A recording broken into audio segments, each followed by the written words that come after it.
Hi, everyone. My name is Dr. Kenya Hamid, and I'm a neuropsychologist at the Child Mind Institute. Hi, I'm Jamie Howard, and I'm also a clinical psychologist at the Child Mind Institute and the director of our Trauma and Resilience program. Okay. And so we're a national nonprofit that supports children and families with gold standard telehealth, advice, and resources, all available and online, accessible to everyone. Today, we're here to discuss what's happening across the country after the death of George Floyd in Minneapolis. With protests over the violent deaths of Black Americans dominating the news, it's understandable that many kids are feeling scared, confused, and angry about the situation. And so we are here today to help you as parents, help your children process what they're seeing and to also manage their feelings. So as we get started, I'd like to kind of first go over some tips and just kind of some thoughts that I have. So I think that the discussions that parents and caregivers will have with their children are really going to differ based on your child and your family's racial and ethnic background. Now, one broad thing that I will say is I think it's really important that we're not sparing kids from the truth. It's really important that we're not sugarcoating what's going on by being very vague about what's happening. We are talking about race-specific issues. And so with that, we need to be very purposeful and intentional about talking about race and using words like white and Black, rather than kind of vague concepts of like, some people are mean or they hurt others. We don't want to have children read between the lines there, because when you have to read between the lines, things can get confusing or mixed up, and your message then doesn't kind of land maybe in the way that you had intended it to. Also, when it comes to talking about these topics, I think it is okay for parents to show emotion. These are very emotionally charged conversations, and we would expect that you would have feelings of anger and hurt and sadness that you're also conveying to your child. And the reason why that's important is because it allows you to normalize these types of feelings as well as validate what your child may already be feeling. And for our kids that might be confused about how to process what they're hearing, what they're seeing on the news, you're providing them some sort of emotional context for how they may want to feel about what's been going on. Next thing that I will say is when it comes to having these types of discussions, I think it's really important that we emphasize the fact that this is not a brand new issue. There has been this ongoing problem that's lasted for hundreds of years. And I think that that's important to acknowledge because it lets kids know that this is not a one-time thing. This is not something that we're going to have one discussion about, that we're only going to see in the news one time, maybe this year, and then it's over with. These are ongoing problems, and it's going to take all of us changing the mentality and the mindset to work towards a better future and to fix them. The next thing that I'll say too is it's really important to emphasize how wrong this is. The killing of Blacks unnecessarily. I can't kind of stress that enough, how much of the tone of this conversation is this is wrong. We don't agree with this. And to just kind of keep mentioning this in the mindset. Now, for families with Black children, some other thoughts that I have is that it's really important to instill pride in your Black child, and to empower them. Because from a morals and developmental standpoint, on morals, children are initially raised to think that when you do something bad, there's going to be a consequence, right? And this is why we want to promote good behavior, because it helps to avoid consequences. But these racial inequalities are much more complicated than that. We've got bad things happening to good people. And so that can be very, very, very confusing for a child, right? Because they want to be able to concretely make it black and white, right? Who's the good person in this scenario? Who's the bad person? If they're constantly hearing and seeing about how Blacks are being targeted, Blacks are being killed, the idea is that those Blacks have done something wrong. They are bad. And that is just not the case. And so you want to make sure that it is emphasized, one, to all races, white children, Black children, that Blacks are not bad. But especially for Black children, you don't want them to feel bad about themselves, to have a lower self-esteem, because these types of injustices continually happen to them. So just making sure that we foster pride, the fact that Black children understand how special they are, and even if they're not valued by whites, that they are still meaningful people. What I will also say to kind of all children is how important it is to talk about hope, and the fact that we want to work as a society on making things better, and we don't want this to always be this way. And so we don't want to have these conversations with well, that's kind of just what happened, and unfortunately, there's nothing we can do about it. There are things that we can do about it. Not everybody is going to treat you as a Black child this way. So that sense of hope is going to be very important. As well as for Black children, making sure, and I'm sure many families already have to do this, making sure that they're told that they have to be really mindful when they leave the house, where they decide to go, what type of clothing they decide to wear, and just being very mindful of their surroundings. It's such an unfortunate truth, and it's very unsettling and upsetting, but that is the reality that we live in this country. And so, Jamie, is there anything you feel like you want to kind of add, and when it comes to kind of talking to white families about that? Yeah, definitely. And I think, there's a question, and I can sort of weave in my response along with answering this question. So the question that came in is, do you think these adult conversations can traumatize children? And so what I would say is, when you're a white parent talking to your white child, absolutely not. This cannot traumatize. Conversations in general can't traumatize a child. What I think of this is an incredibly important opportunity to discuss race with your kids and to discuss family values. And so oftentimes kids are really preoccupied with the concept of fairness, and that's sort of an umbrella term here, racism being a very particular kind of unfairness. And so we want to say to kids, this is not okay, this is not what we believe in. It's not okay to treat people any differently based on what they look like, and to be really frank with them.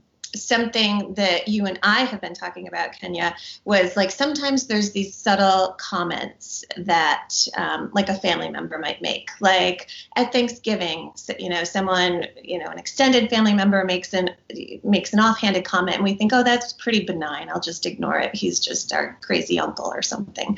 But we don't want to do that, because racism builds, right? And so there's all of these subtle, seemingly benign kinds of comments or philosophies that are out there. And if they go uncorrected, then that can really grow into a mentality that supports racism in adulthood. And we really don't want that. So what I would say is talk to your kids 100%. Don't wait. They're seeing this, and this is an incredible opportunity that you don't want to let go by. It won't traumatize them. But you might want to give them a little nugget about something they can do, because a lot of us feel pretty helpless right now, seeing what's going on and not knowing exactly what to do, especially in the context of a global pandemic. So one thing that you can give to kids is to say, I don't want you to do nothing. If you see if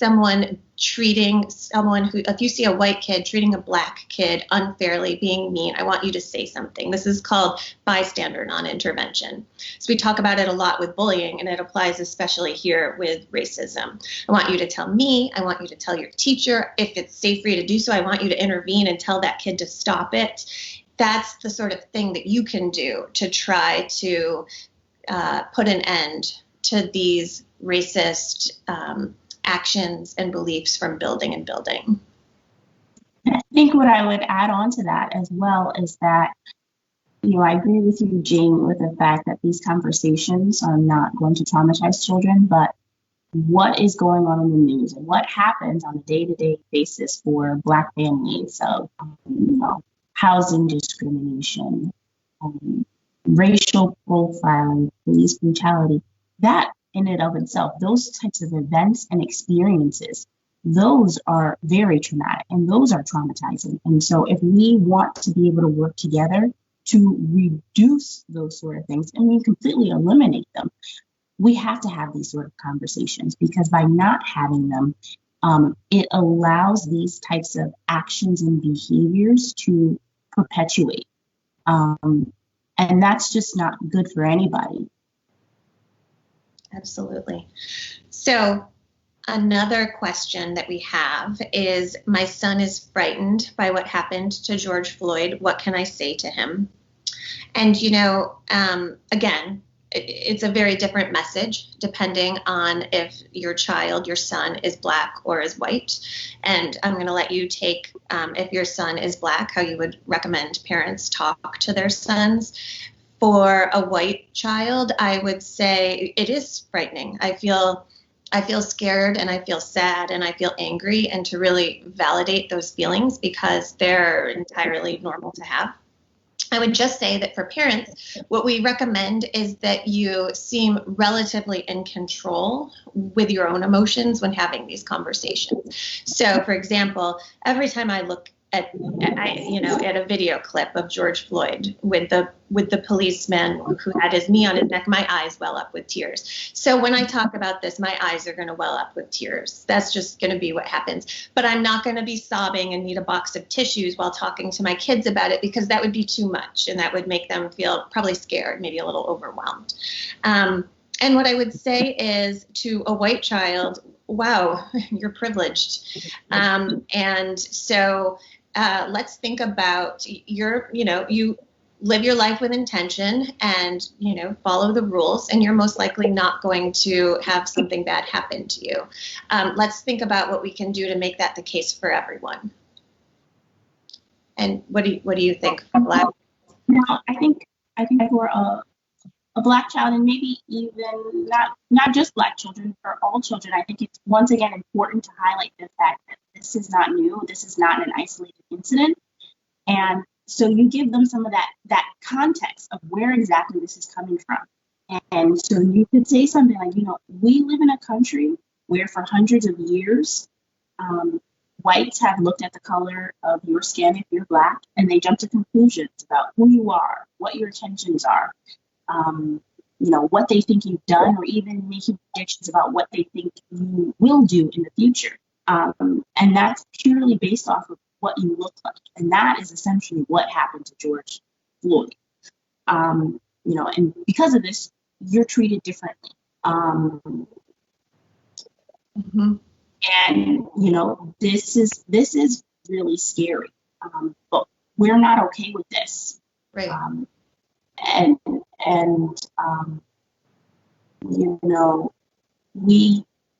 We can't kind of sit by idly continuing to allow this to happen.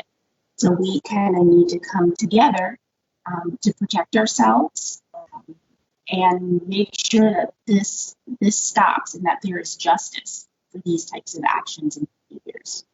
That makes perfect sense, especially when we think about anxiety and fear as being not bad necessarily. It's an adaptive emotion. It lets us know when there's threat. And so we don't want to get rid of all anxiety or fear because it can prompt us to action. And that sort of sounds like what you're talking about, which makes a lot of sense to me. So another question that came in is, how can I talk about this with young children in a way they can understand? And so, I have 2 young children, so it sort of depends on the age, right? Like you always, with young kids, want to start with the basics and then let them ask for more so that you don't flood them with information that they don't understand. But, what you can just start out by saying is everyone looks different. And in particular, right now, what people are angry about is that some people with darker skin are being treated badly, and that's not okay. And people are angry about it, and they should be. So I would sort of start with that and then let the child ask more and more questions. What do you think? Well, I would revise that a bit, just in the fact that we're talking about race-specific issues, and so we need to be very specific about that. It's not just some people. We're talking about whites, right? And that they are hurting blacks, right? Because darker colored skin, the spectrum of skin tone changes very much, right? And so, these are targeting specific racial groups. Mm-hmm. So I think I would say blacks and mention whites there. Mm-hmm. Just being more specific about it. I hear you. I guess I'm thinking of like my 2-year-old and 4-year-old who I want to have a frank conversation, but in a way that doesn't prematurely sort of prime them to have negative beliefs. In my heart, I hope they don't yet, and I want to prevent that. But I totally appreciate your point. And so the next question is like, how do we talk to teenagers in a way that they can understand? And like, here's where we can be really we can engage in a long discussion about the history of slavery and racism in our country, and talk about what a systemic issue it is and how deep and pervasive and problematic it is. So what do you think?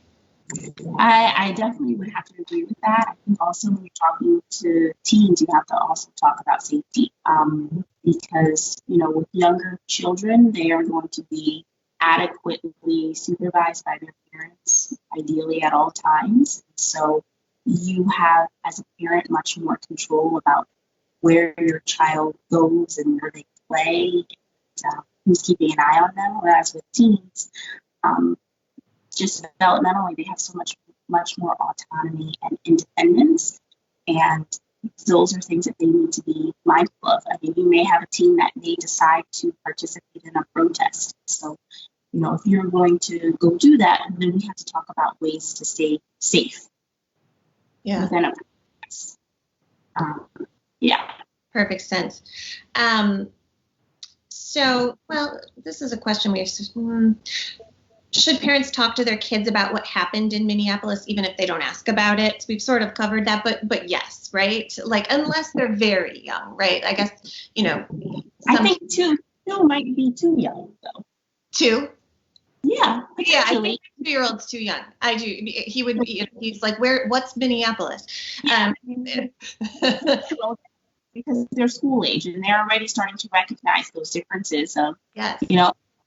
Just gender as well as like skin color. Right. No, totally. And I was just thinking right now, because of the pandemic, my daughter, my 4-year-old, is doing Zoom school. But if she was going to school, the amount I would talk to her about this is different, right? Because, if you don't want your kids to hear about this from other kids or from sensational sources like the news or the bodega or whatever, where kids can be in the city or in, wherever and whatever part of the country you live in. We want to be the ones to talk to our kids about this so that we can present it in a way that is not alarming to them, in a way that unnecessarily frightens them. We want to convey appropriate emotions and facts. and also equip them with what they can do.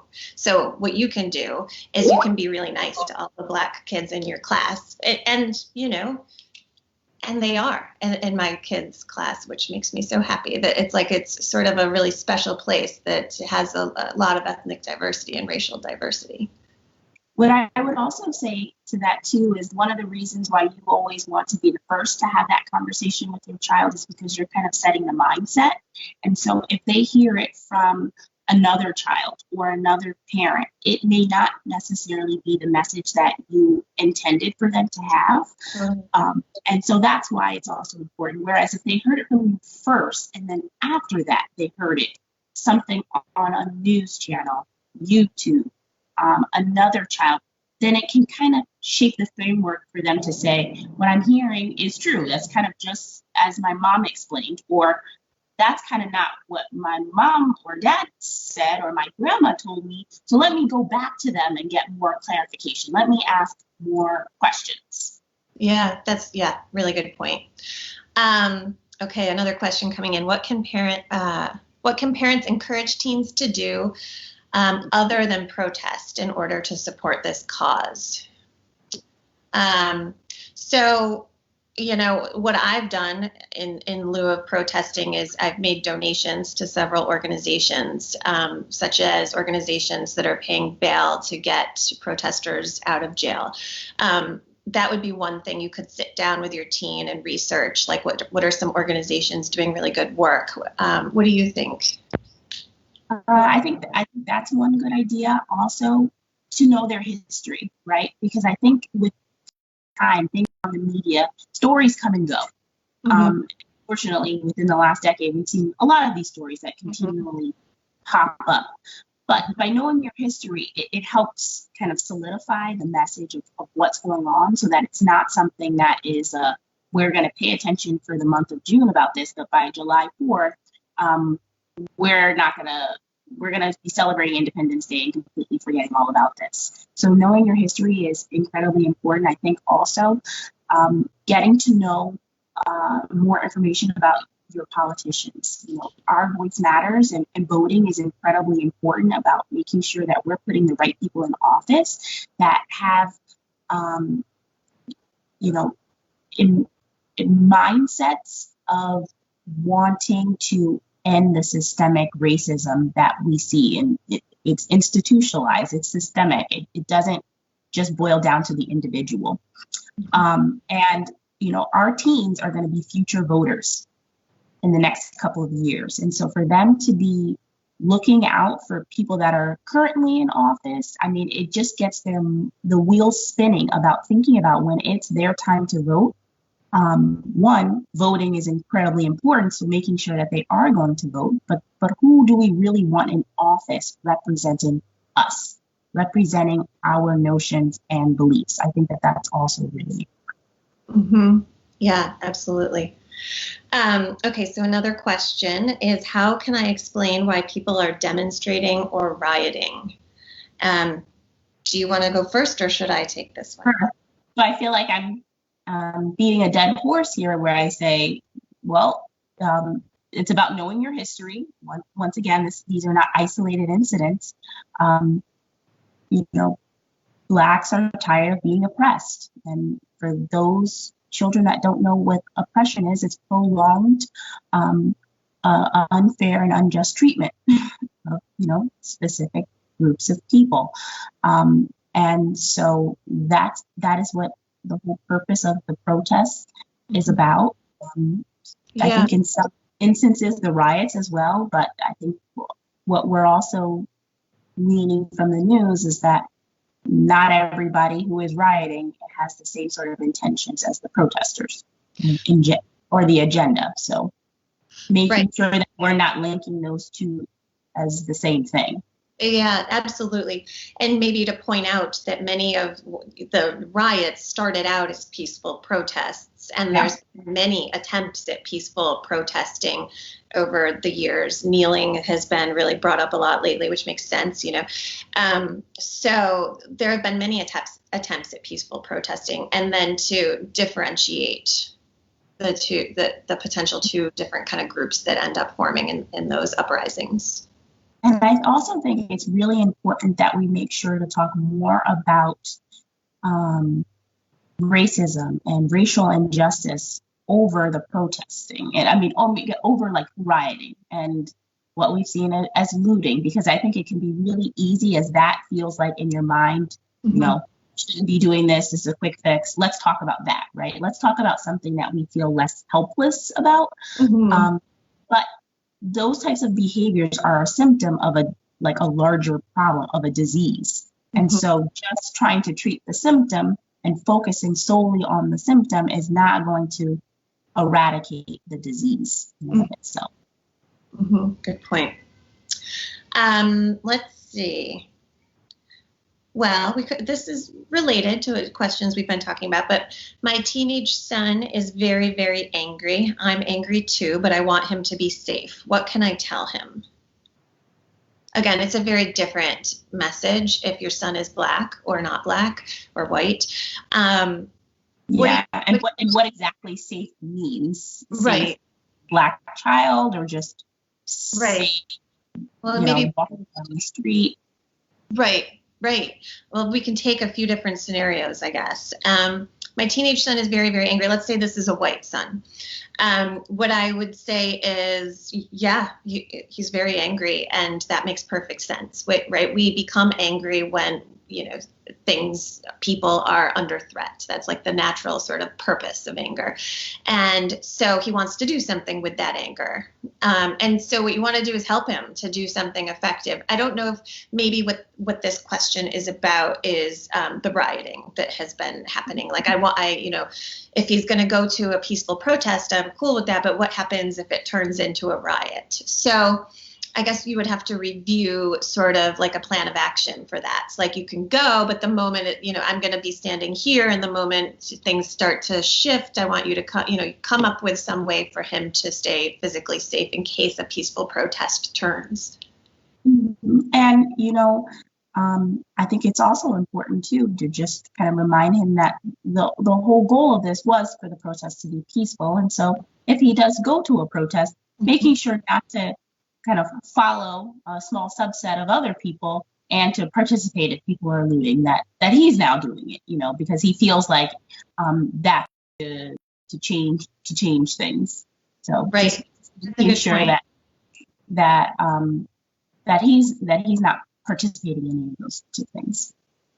Right. Sometimes anger begets anger too. So the more angry we are, the more we focus on anger, it just gets bigger and bigger, unlike some other emotions that get smaller the more we face it. And so anger, we want to validate, but not fuel either. We want to move to action. Yeah. And also if he were at those protests, you just you keep your phone on you keep your camera open, because what we're even seeing from the news is on social media is that even at these protests, there's still police brutality. Recently in New York, there was a police car that kind of rammed protesters.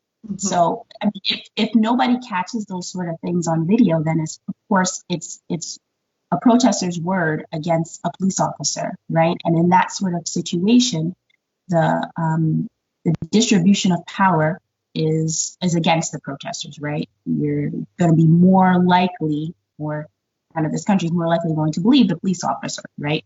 So right. That's why essentially all of these videos that we've seen, throughout this decade have been so important, because, police officers have been telling a very different story from what's actually been caught on video. Right. That's a good point. Because the main thing most parents want is for their kids to be safe, and so that's a great way for people to keep that in mind. So there are a bunch of resources that kids can look into. I'm curious if there are any resources that you think, or organizations that you think are particularly helpful to kids, especially because we're in this pandemic. And so we're certainly people are protesting, right? That which is fantastic, but we are somewhat limited in the amount of community gathering we can do. Some people who would otherwise engage are no longer aren't doing that right now. But we want people who are moved to participate, kids who are moved to participate, to have an opportunity to do so. I'm just curious if you have thoughts, petitions kids could organize, or any other kinds of creative ways, right? My first thought would be to look into the Black Lives Matter movement and see what sort of traditions that they have. I think that organization, might already have things in the works that families can look into. And I'm not sure if like the NAACP has anything set up. I would imagine that they have to. Right. And that's the National Association for the Advancement of Colored People. But I would be kind of looking at more so those sorts of resources. Yeah.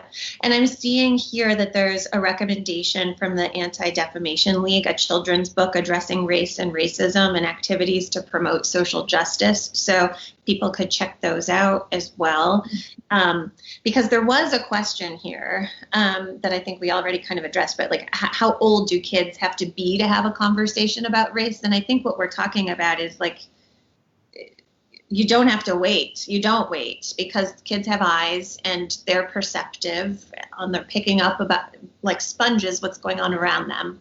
And you want to have a running narrative for them about the way things are, the way things should be, and the way we choose to behave. And I think when you're thinking about trying to come up with a number for that, is when kids start school. So that could be for, kids in pre-K, but definitely even 5, like kindergarten and first grade. Sure. To talk, they really need to happen. And I think it's just really important too for white families to understand that this is, again, an opportunity to have these discussions, but this shouldn't be the only time that these discussions arise, because these sort of racial injustices, they happen all the time. And the more, the sooner we can get kids to be racially sensitive about this, the better it's going to be in the long run when they encounter instances of racial injustice, for them to feel empowered enough to know, like, I've been hearing my family talk about this over and over and over. I'm seeing it. This is wrong. I need to tell you about this. I need to stand up for other child. Another question that just came in: what steps do you recommend for families who live in totally white demographic areas to promote embracing differences? Yeah, this is really tough. The self-segregation that tends to happen. So, you have a thought? What were you going to say? One is, this be an important time where like family and extended family can be very important and full. Kids growing up in a community where everyone looks different than them, that has negative consequences on kind of just their own sense of self, right?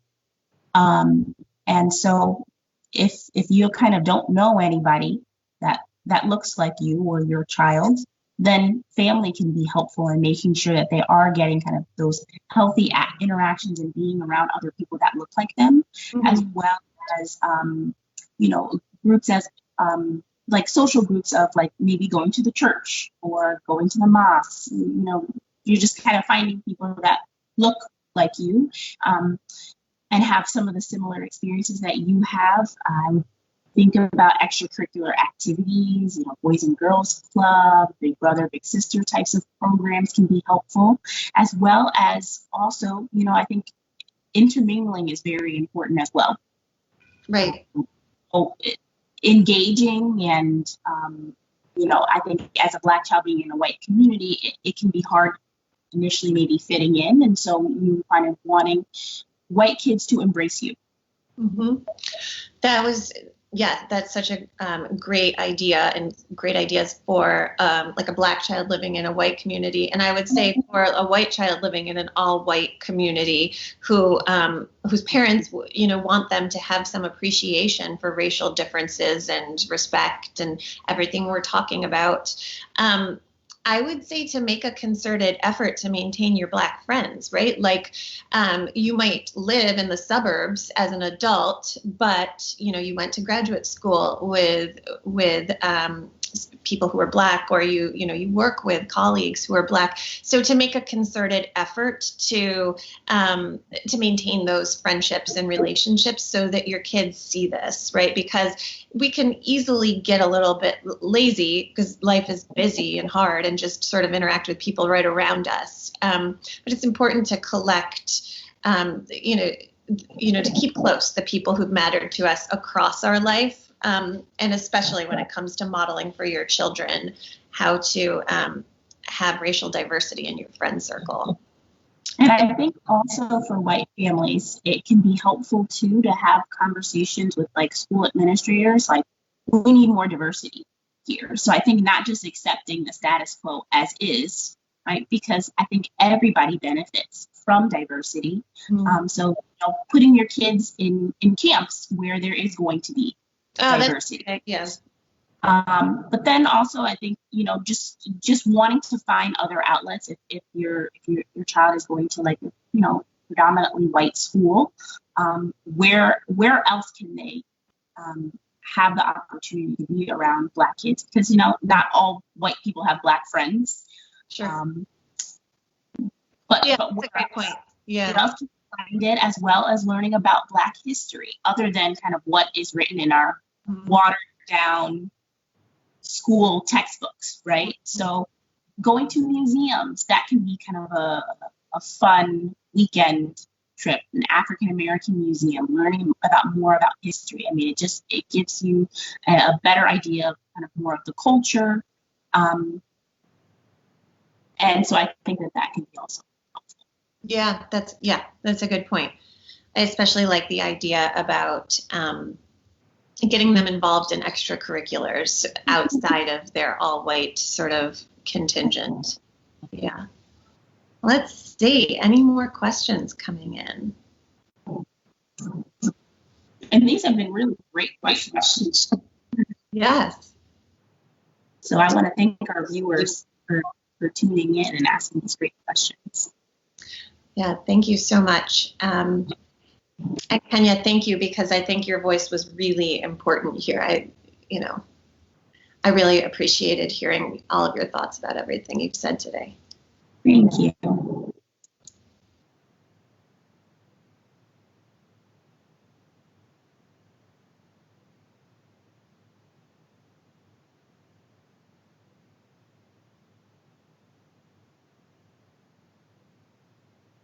All right, I think we might be wrapping this up.